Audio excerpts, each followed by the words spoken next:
Quando comecei a gostar de mangás e animes, apenas existia praticamente acessível as obras japonesas como One Piece e Hunter x Hunter. Nos últimos anos, as novels, manhwas e webtoons, sejam elas chinesas ou coreanas, começaram a ganhar destaque, e eu também comecei a me interessar por essas obras, que não perdem nem um pouco em qualidade comparado com as obras japonesas, e o seu maior exemplo com certeza é Solen. Aqui quero recomendar os manhwas e webtoons que mais me surpreenderam atualmente, que têm em geral uma narrativa instigante, embora às vezes um pouco clichê, mas considero que esses clichês fazem parte da essência dessas obras, como os temas que envolvem reencarnação, com o personagem conservando as memórias da vida passada, ou a descoberta de uma habilidade única que deixa o personagem em vantagem sobre os outros.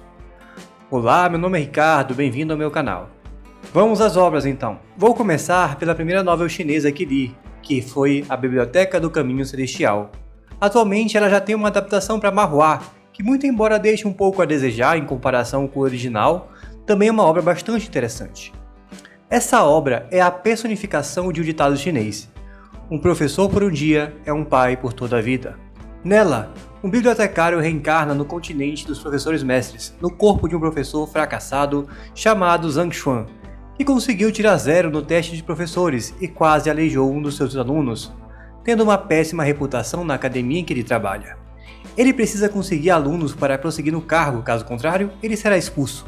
Pressionado, ele descobre que possui uma habilidade especial chamada Biblioteca do Caminho Celestial, que permite a ele saber todas as falhas de uma habilidade, seja nas artes marciais, na culinária, na pintura, na fabricação de remédios, na forja, e etc. E também dá a ele a capacidade de escanear livros quase que instantaneamente, guardar nessa biblioteca e combinar seus conhecimentos para diminuir ao máximo o número de falhas numa habilidade, tornando, por exemplo, uma arte marcial perfeita, fazendo ele aprender qualquer coisa que ele tenha compilado. O que move essa obra e que é sua maior qualidade é a dedicação do protagonista com seus alunos e a comédia gerada pelas situações mais absurdas em que ele se mete, que me fazem chorar de rir. Inclusive, acho até que o autor teve mesmo a intenção de satirizar os clichês comuns em obras de cultivo. A segunda obra que quero aqui recomendar é O Lendário Escultor do Luar.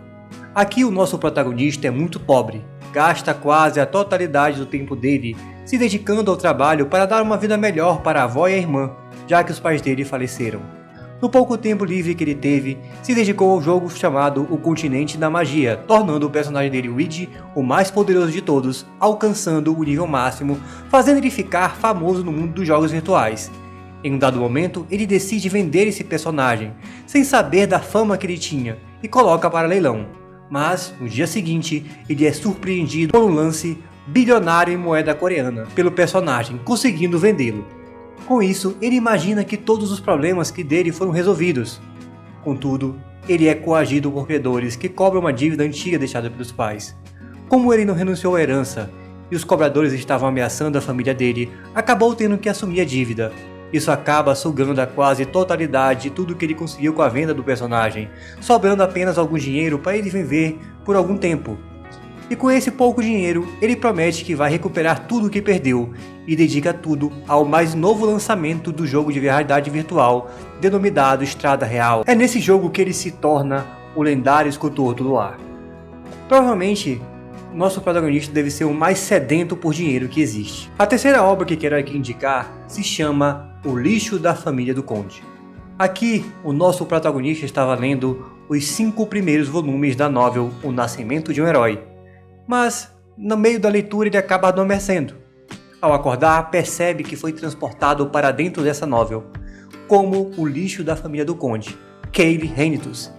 Ele encarna esse personagem um pouco antes de encontrar com o protagonista original da história, Choi Han, que também foi transportado para esse mundo. Ou seja, o nosso protagonista estava lendo a história do protagonista no Isekai e acabou indo para lá também.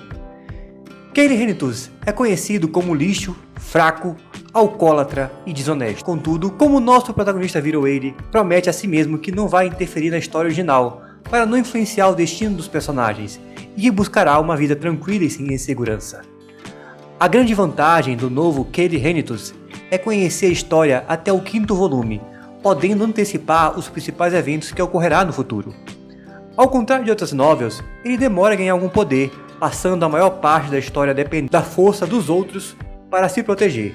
Ele compensa a fraqueza dele com a inteligência e com vantagem de conhecer parte da história, mas isso também vai provocando mudanças inesperadas, e em cada intervenção que ele faz, pouco a pouco, sem ele perceber, ele vai se tornando o verdadeiro protagonista, contrariando a ideia original dele de deixar a história rolar como deveria. Essa é uma história com uma boa construção de mundo, envolvendo ataques terroristas, organizações secretas, disputas políticas, inclusive entre raças, com dragões reverenciados como as mais poderosas criaturas e, finalmente, guerras e boas batalhas. Por fim, a quarta obra que quero aqui indicar se chama Nanomáquina. Prestes a ser morto por seus inimigos, o nosso protagonista é salvo por um aparente descendente que voltou no tempo, que injeta nele a 7ª geração de nanomáquinas, uma tecnologia do futuro. Basicamente, essa novel, ou manhwa, é uma mistura de tecnologia com artes marciais. O protagonista vive no período feudal, num mundo ainda de seitas e sem tecnologia, em que a força era definida pelo cultivo, e como vantagem recebe uma tecnologia do futuro com informações do futuro capaz de aprimorar tanto o corpo quanto o intelecto dele rapidamente. Basicamente, ele pode aprender qualquer coisa, sendo invencível tanto nas tramas contra seus inimigos quanto nas batalhas marciais.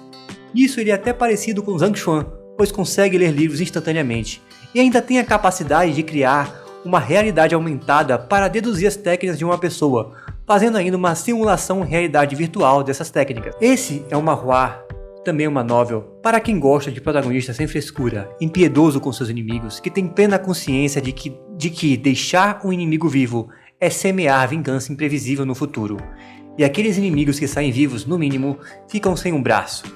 Ele faz jus ao nome Culto Demoníaco, que é o grupo que ele faz parte. Por fim, se você chegou até aqui, peço que curta esse vídeo, compartilhe e que se inscreva no canal para incentivar mais vídeos.